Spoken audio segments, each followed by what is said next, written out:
What's up, everybody? Welcome to the PHDJ podcast. My name is Mike. And this is Joe Bunn. And we have a special guest with us this week. Everybody say hello. Nick Spinelli. Nick, there he is. What's up? Joining us. How's it going? Thank you for having me. Oh, it's going well. You're like what we call a rebuttal witness at this point. You are. Do either of you guys follow? I know Joe doesn't follow politics. Do either of you? Do you follow politics at all? Not at all. So if I said the name Brett Kavanaugh to you, does it mean anything? He's in big trouble, and he's done some real dirty stuff, but he's claiming to be a virgin. That's all I know. All right, there you go. So Brett, Joe knows a little bit. Nick doesn't even sound like he. So they had he's being nominated for the Supreme Court. They had hearings, which they usually do, and then after the hearings, other evidence came out. Yeah. So now they're holding some more hearings this week, and so I feel like it's the same thing with this podcast. Last week we talked about interactivity, and I felt like we put that to bed. But then new evidence came out specifically. You said you messaged both Joe and I and said you were literally screaming at the computer. Absolutely. Okay. So why don't you share with us? And listen, I will take full responsibility. I should have had you on last week as a guest. However, it is shrewd of me to get 2 weeks out of this one topic. Valid. Joe and I are always looking to, topics for the show. So I was able to squeeze 2 topics, 2 weeks out of this one topic. So why don't you share with the listeners, and keeping in mind that Joe and I do our best to keep it clean. We're not, it's not PG, but we're also not X-rated. I don't curse. I understand that. Prefacing you, when I heard that you were screaming at the computer, I imagined a couple of not so nice words came out. So why don't you share with the listeners what types of things you were screaming at the computer? Well, first of all, just to be clear, I don't consider – you actually did mention it at some point in the podcast, but I don't consider the regular hosting the event as like interaction. That's not what I'm like really considering interaction there. Like it kind of made it like almost – You mean like introductions and things like that? 100%. I do that 100%. I hope we didn't imply that last week. When I think of interaction, I mean anything you do with the crowd. Correct. After the formalities, the cake cutting, after all that stuff. Not that stuff notwithstanding. But so first of all, did I quote you correctly? You said in your seminar, interaction is dead. Correct? Dying, but yes. Okay. Dying, dead, past whatever tense you used. Okay. So what things were you screaming at the computer? You redneck. No. Nick, don't hold back. I imagine you were yelling at me because you and I probably disagree more on this. It sounds like you lean more towards Joe's point of view about interaction, and I'm the lone cheese ball among the three of us. So you tell me what you were screaming. Mike Walter, you blah blah blah. What were you screaming? I can take it, Nick. I got thick skin. I personally think that all of it's dying across the board. I think that interaction as far as like line dances and sing-alongs and that sort of thing, kind of getting out with the crowd, will be gone shortly. Within like 2-3 years, it's like going. It's going. Okay. I see it less and less, and that's going. But I'll go as far as saying even bouquet garter is going. Cake cutting is going, which is I would agree with that. Yeah, I don't think those two need to be joined at the hip, though. But I agree with that. I do. Matter of fact, I had a wedding recently where they did everything, bouquet, garter, and I literally had to like refresh my memory of the order of events because it's so rare that I do it. So I will. Yes, that's no doubt. Well, and even like introductions, I think are going to go out eventually. You slowly see people. Back in the day, it used to be first. Back in the day, 2005, I guess 6. But like this is where Nick makes us feel old, Joe. I was 61 in 2005. That was Nick's first trump card about how fucking young he is. And by the way, I broke the gates there with the F word. I was about to say, wow, bro. Damn. Well, Joe just had a birthday too, so he's feeling it. Wow. He's feeling a little age. I am.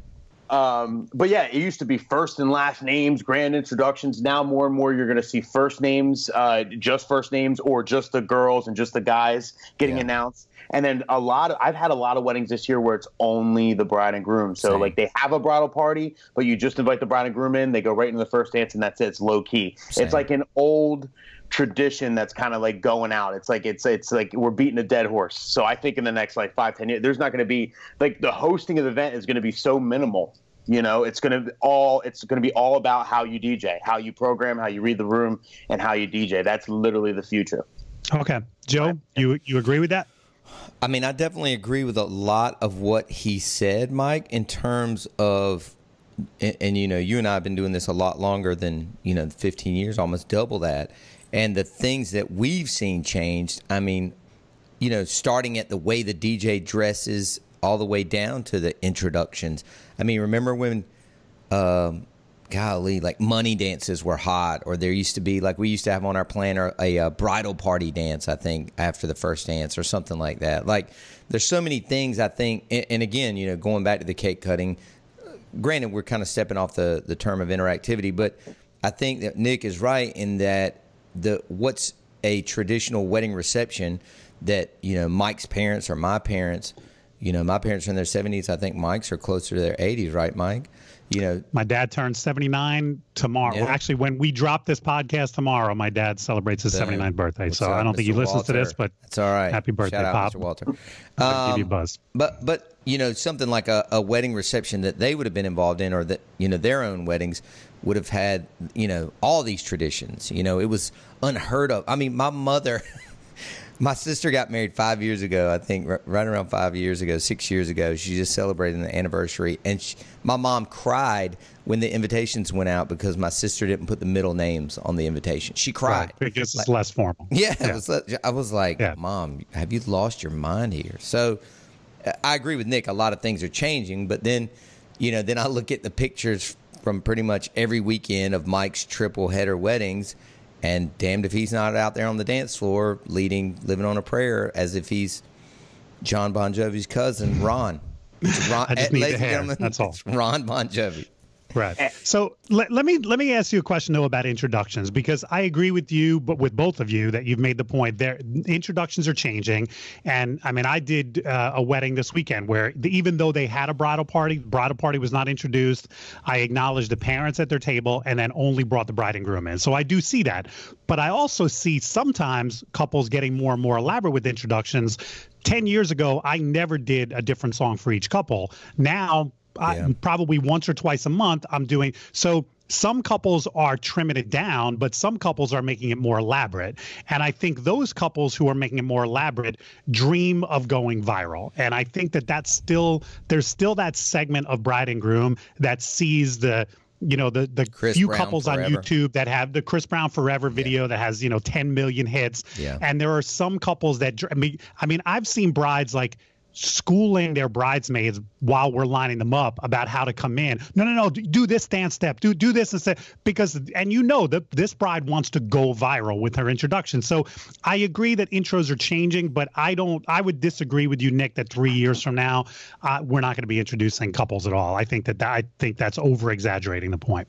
I think that the fact that they're using different songs and doing different stuff is because they're trying to freshen up because it's getting stale, and then that's going to get old really quick as well.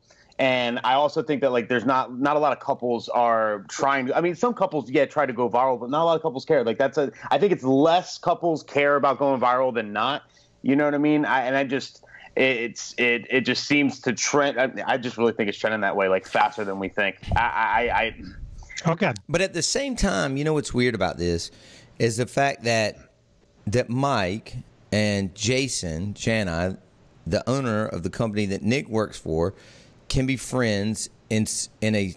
I know the state is small, but the population is massive. But y'all can be friendly because I think why you can be friendly, and I know it happens. I mean, let's not be ignorant here. SCE has lost shows to Elite Entertainment. Elite Entertainment has lost shows to SCE, but I don't think it's happening so often because I think the clients are different.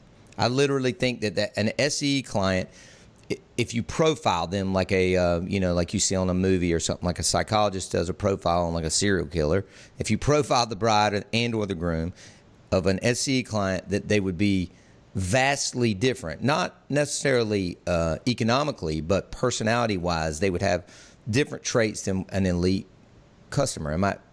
What are y'all's thoughts on that? I mean, I'm not sure, Mike, to be honest. What do you think, Mike? I figured I'd let you answer first, Nick, but I would agree with that. I think both companies have done a good job of creating our reputation in the market. And I actually spoke about this a number of years ago in one of my seminars. I gave the analogy of when the Beatles became really big, the Rolling Stones were like the next band in, and the Rolling Stones manager, Andrew Oldham, said, we're not going to copy the Beatles. We're going to be the anti-Beatles. So, for example, when the Beatles all wore the same suits like early, the Beatles were going for that clean cut, and the Rolling Stones said, no, we're going to be the anti. We're going to dress in jeans and leather jackets and kind of be the rough guys, because they knew nobody wanted a copy of the Beatles.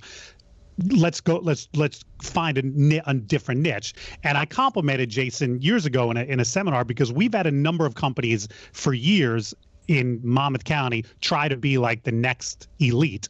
But SCE kind of took that approach of saying, no, we'll fill this gap, we'll fill this niche. So I agree that both companies have our reputations, and I think when we lose jobs to SCE, it's probably because the client wants a little bit more of a club vibe. When they lose jobs to us, it's probably because the client wants a little bit more emceeing and interaction. I know that's a generality, but I would think that that's probably the case in a lot of cases. So that goes back to one of the points I made last week, Nick, which I don't think I emphasized it enough, but I heard this great saying, when you're a hammer, everything looks like a nail. And you're probably, Nick, seeing way more clients that don't want interaction. So your paradigm now is, oh, interaction is dying. Whereas, I mean, I did a wedding Sunday night that if I didn't have line dances, this wedding would have sucked. I saw that. But because I had 5 or 6 line dances that I led, and then it was a Philippine wedding. I don't know if Joe, you don't get any Philippine weddings down by you, right? Very rare. They're different. But knows, Philippine families do a line dance to every. Toto, yeah. You play September, they do a line dance. Oh, Toto, wow. line dance. 100%. You do Mambo number 5, they have a line dance to it. Wow. So besides the Cupid Shuffle, Cha-Cha Slide, Electric Slide, Wobble, what else did I lead Sunday night? They also did their own. But once I went to a straight dance song, pretty much cleared the dance floor. So if I didn't have those now, but you said it was no alcohol too, right? And that was Sunday night, small wedding, no alcohol. Talk about earning your freaking pay. Money. Yeah. That was earning money. But that type of client probably wouldn't go with SAE. That would be my guess. Yeah, I mean, we get Filipino weddings. That's like pretty much the only time I do line dances anymore is like for like a Filipino wedding. But my main point throughout my entire seminar is like, you have these millennials and Generation Zs. They just don't like being told what to do anymore. They don't like, they like. You're saying even in life, like not even in life, in life. I mean, it's almost like they're going when you have like a guy coming out and saying, "Here, dance like this, or move like this, or sing like this." It's almost like, dude, like let me like live my life over here. You know what I mean? They're kind of like in their little bubbles. Do you have a guess about why you think that is? Do you have a guess about why you think you're a millennial, right, Nick? Yes. Yep. Okay. So your generation, we'll call it. Can you guess, or do you know why that is? Why your generation is so much opposed to being led and told what to do than my generation and even older? I mean, it's a shame. We're generally more entitled. I mean, we've gotten trophies for nothing. We've got, you know what I mean? I mean, I'm right at the brink. I'm not going to lie. Like I did get a participation trophy or two when I was younger. It's like right at that. You know, yeah. I didn't let it get to my head, but no, and I think that's a big problem with it. You know what I mean? So they get like kind of entitled, and they like get their own opinions early, and they don't want to. So they're against all that. They don't take direction well. Like I've had a lot of assistants like that I've hired, that have not. It's like they don't take criticism too well. You know what I mean? Right. I've told people before. It's like a kind of like a trend with them. So if you find a good one that like can totally, I get that. You know what I mean? Right. It's like I think that's a really really big part of it. I mean, I don't know if you. Go ahead, Joe. I was just saying. I think we can't be too eager to jump on their backs and to stereotype as well, though, because Nick is a millennial, and I feel like he hustles his ass off, and he worked his ass off for another company. He works his ass off for Jason. He's got his own little video series. He's got a seminar, that he just did and did apparently really well. So, I meet people that are that are in that age bracket of a millennial that are worthless, and then I meet people that I'm like, man, that he's grinding like I used to when I was 25. Yeah, listen, 35. I think whenever you talk about any stereotype of any large group of people, there are obviously going to be exceptions. You know, when you say white people can't dance, that's a stereotype. That's generally true, but there are exceptions to the rule. So, you know what I mean? Any stereotype, you're always going to find exceptions. But I don't know if you guys saw the article this week about how millennials are causing the number of divorces to decline because your generation is getting married later. And so where my generation got married younger, and I'm a perfect example. I got married younger, got divorced, and then now I'm on my second marriage. Your generation is waiting longer, not doing the trial marriage early, and so the marriage that you do in your 30s usually lasts. So your generation is breaking the mold there. I don't know if that's an example of how you won't be told what to do, but I guess it sort of is, because when I got married in my late 20s, it was sort of because, well, I've been dating this girl for a while. It's, you know, time to get married. Right. But your generation is kind of like, well, I'm not going to be told what to do. I'll get married when I'm good and ready to move out of my parents' basement. 100%. Mom, meatloaf. A big example you made too that made me pull over my car is made him pull over. I was driving and listened, by the way. I was on my way to the office. I'm like, these fucking guys. But you mentioned Justin Timberlake and how he still interacts, and you said if JT can interact, I can interact. Were you at my seminar in Vegas? I forget if you were there or not, because I made that point on the stage in Vegas in Mobile Beach. Yeah. Yes, show video. Okay. So what do you dispute about that? My dispute with that is that JT is on another stratosphere of a level. Like when you're a superstar and you pay good money to see that superstar, you want them to interact with you because like it's a star. It's like, oh my God, like I sang with him. That interaction, it's like on a whole nother literally stratosphere than being a wedding DJ and interacting with a wedding DJ. It's like, oh, this is just like you know what I mean? Like we're just like a worker compared to like literally one of the biggest pop stars of all time. So to me, that's like not even an argument. Like you know what, Nick, you know I'm going to fight back about that because listen, I'm not trying to say any of us are nearly as famous as JT. I'm not making that claim whatsoever. But I know when I get out on the dance floor at a wedding, there are times where people feel like, oh my God, I'm standing right next to the DJ. And so there's a little bit of that rock star mentality, especially nowadays. I mean, 20 years ago, nobody was even aware of what the DJ was doing back there. But nowadays, I mean, people go to clubs or festivals and they don't even dance. They stand there and stare at the DJ, which is beyond me. Sweet. But so the DJ has risen to a level of some sort of fame much more than it was 20 to 30 years ago. So for that famous person or that star at the event to break the fourth wall and get out on the dance floor, I think certain people, and again, I think certain people are like, get the fuck out of here, cheeseball. But there are certain people that are going to be like, wow, I'm now 3 feet away from the DJ, and that's kind of cool.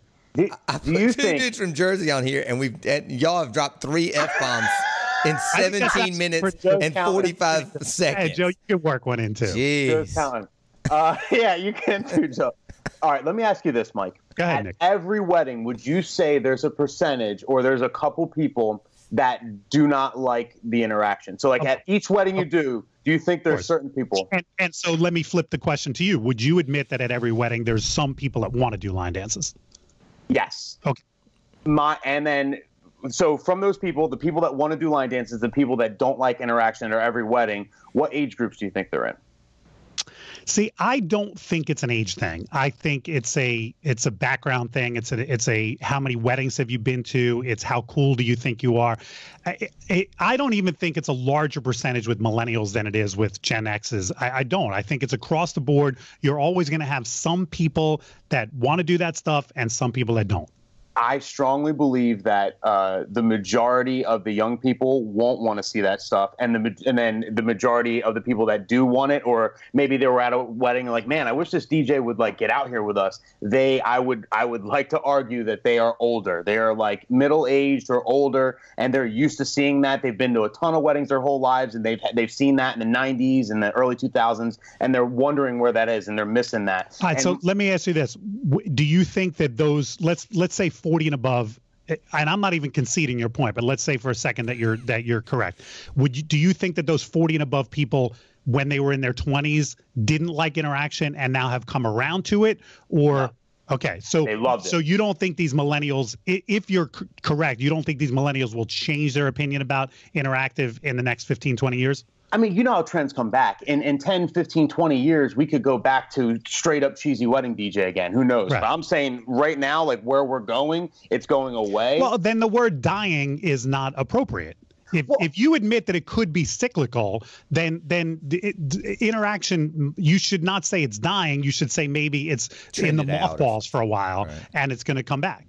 Mothballs, yeah, temporary death. I mean, I would, yeah, it's possible. But my point is that. So I look at what's my target market. So I think that, you know, if my target market is like a bride's age, which is someone like in their 20s, average bride now is like 25, 27, then I want to please them more than I want to please a middle-aged person, because at the end of the day, it used to be different, but like even word of mouth and stuff, like if a mom recommends a DJ, the bride's still going to go online and check them out. And if she doesn't like what she sees, she's not booking them. No doubt. I value the opinion of younger people a million times, like as like a customer, you know what I mean? Like a million times more than the older people. So I would rather turn off the older people than turn off the younger people at my wedding and kind of get put in that wedding DJ box by doing the interaction. And every single time you interact and do stuff like that at a wedding, there is going to be someone there or a couple people there that are going to look like, he's a wedding DJ, and you're being put in that box for that person. So if you work with a bride and she says to you, "Hey Nick, we want the cha-cha slide and Cupid shuffle," whatever you want, okay, 100%, but only by their request. But then, do you get out and lead it? No.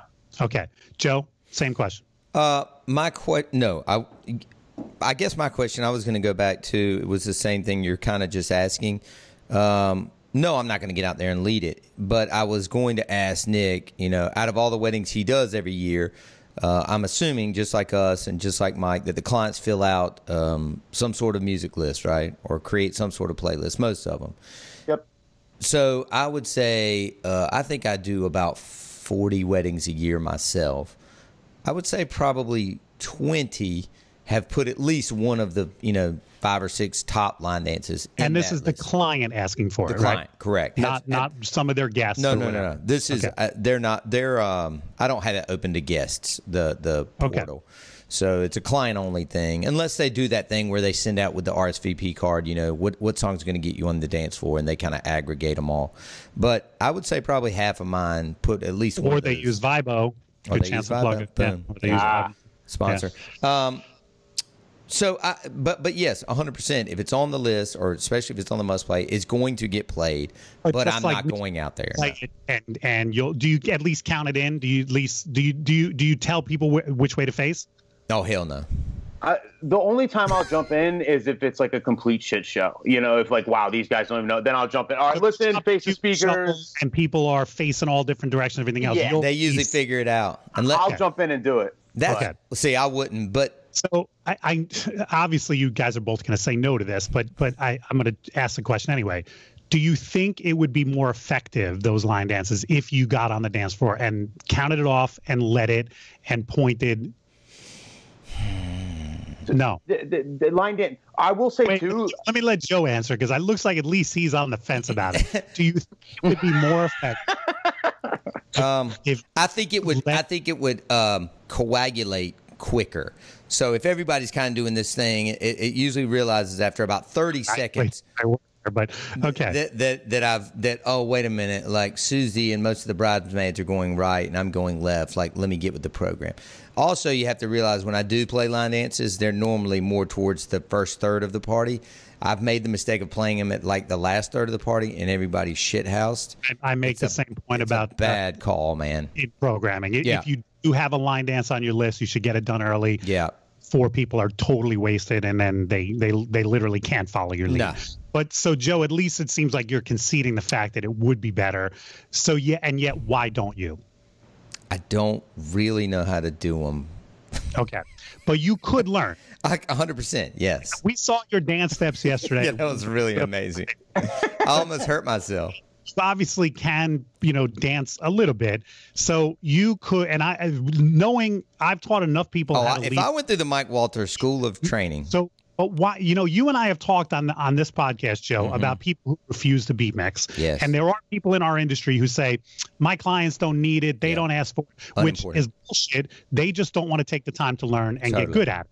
So in my mind, they are leaving a tool in the shed. Yep. You, Joe, I think are leaving a tool in the shed because you refuse to learn. And you, Nick, I think are denying the fact that it would be better. Now, if you want to tell me, yes, it would be better, but I still don't want to do it because I don't want to be labeled as a cheesy DJ and I don't want to lose those people in the room who liked me but now see me leading it. I'm fine with that. But I don't know how you could make the argument that dropping the wobble and just hitting play is more effective than hitting the play on the wobble and getting out there and saying, everybody face this way. Here we go. I'm going to get you started. Everybody 5, 6, 7, 8, boom. I don't know how you can argue that that's not more effective.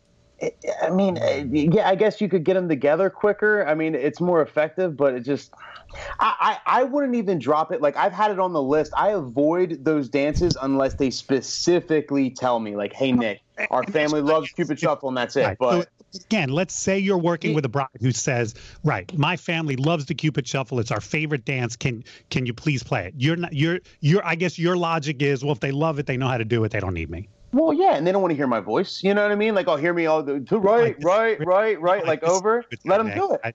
That's where you and I will just listen. We can shake on it. We can agree to disagree. And listen, and this is where I love the comment section. Please, everybody, comment. Call me out on it. Call Nick on it. We both have strong enough, thick enough skin that we hold you wrong. Leave Joe out. Joe, I think you're the worst one here because you're admitting it would be better. No. Nick won't even concede that it's better. I think Nick's being stubborn because he knows if he admits it would be better, then he looks really bad. You admit that it would be better if you lead it, but you still won't lead it, which leads me back to I think you think you're too cool. I'm pretty cool, but listen, the cool factor, because if I'm out there leading the wobble, I've dropped my cool. Yeah, but at the end of the day, which is weird, you know, because I think people think Raleigh or this area is small. It's twice a year out of all those weddings that I'll actually see somebody I know. So it's not like I'm trying to protect my, my reputation. I don't even mean like that, but I mean, Nick brings up a good point. At any wedding, people are judging the DJ. Sure. And when I say judging, a lot of them are judging, do I have a party coming up? Do I want this person at my wedding, holiday party? So no doubt, Nick, I will fully admit that when I get out on the dance floor and lead line dances, there are some people that say, we don't want that. They're turned off, right? We liked him early. We liked his introductions, maybe. We liked how he was mixing music, but now he got on a Cupid. He's leading the Cupid Shuffle. So I fully admit, same thing with our bridal shows, Nick. You've seen Elite Show. Sure. We do a lot of interactions at our bridal show. We're fully aware that some people go, we're not having them. Right. But there are some people that go, that's the company we want. I mean, it's the proof is in the pudding. We book a lot of shows from weddings, for bridal shows. So I understand that, and I get your point, Nick, that if you break that fourth wall and get out there, you've turned those people off. My point is, I think you turn more people on than you turn off, but that's where you and I are just going to have to agree to disagree. Yeah, I mean, this is a tough one, man. I mean, I fully admitted that there's been plenty of shows, especially corporate, where I've really wished that was quote unquote, like Mike said, in my tool bag. But you must not wish it too much, Joe, because you could learn it in an afternoon. I need to come up there. And film it. Cupid Shuffle. I swear to God, dude, if I put it on right now, it's too late, Joe. Don't even worry about it. You can't jump on that train now. Don't even jump on that train. I'm not kidding, man. I could probably get out there and flounder through it, but I think I would be like the drunk guy in the middle, and I'm not drunk. All right. I'm not going to win this argument. No. This has been great. I appreciate having you on. I really do. I love Nick. Thank you. Nick. Honor to be here. Hey, if you're not following Nick. They usually get up. We appreciate you getting up. Yes, we did get him up early. Oh, yeah, that's true. I haven't seen the crack like this in a very long time. So everyone, put this in perspective. It's 10 after 9 right now. It's not like Joe and I recorded 6:30 in the morning. So Mike's already been on a 38-mile run. So 8:30 when we asked you to come on is earlier than you usually. You guys are lunatics. There you go. Complete lunatics. I thought 8:30 at night. I'm like, really 8:30 in the morning? Are you got what? What? Seriously? Listen, real quick though, couple things. If you're not following Nick, definitely do so. He's got a great video series, Wedding DJ Tips, on Instagram, and carries over to YouTube, I believe. Correct, Nick? Yes. And also, we didn't get into any personal stuff because Mike jumped right on Nick's back. But Mike, ladies and gentlemen, if you didn't see Facebook or Instagram yesterday, has got the first congrats. I actually brought it downstairs. Look at this. Look at this. Mike. That's 600 pages. That's like right a there. Bible. That's incredible. It really is. It's the music Bible. It's the Book of Mormon. Yeah. It's the Book of Walter. As you can see right here, it's my proof copy. That's so cool, man. And I'm not going to reread the whole thing, but I flipped through and I'm pretty happy with the layout and everything else. Super Look at dope. that cover. That's killer. Is that badass or what? I think I had a little something to do with that. I feel like. Yeah, you were in on the decision making, Joe. So thank you. Yeah. It's a good looking cover, and so congrats to that, Mike. And again, everybody, thank y'all for listening. You will see Mike and myself in Las Vegas in March. Nick, you're going to be out there, I assume, at Mobile Beat. Absolutely. Are you speaking out there or just hanging? TBD. TBD. Okay, so awesome. Stay tuned to his social feeds for that. And Mike and I will be doing the workshop at the end of Mobile Beat. So PHDJworkshop.com. And as always, thank you guys for listening. Thanks, everybody. Peace.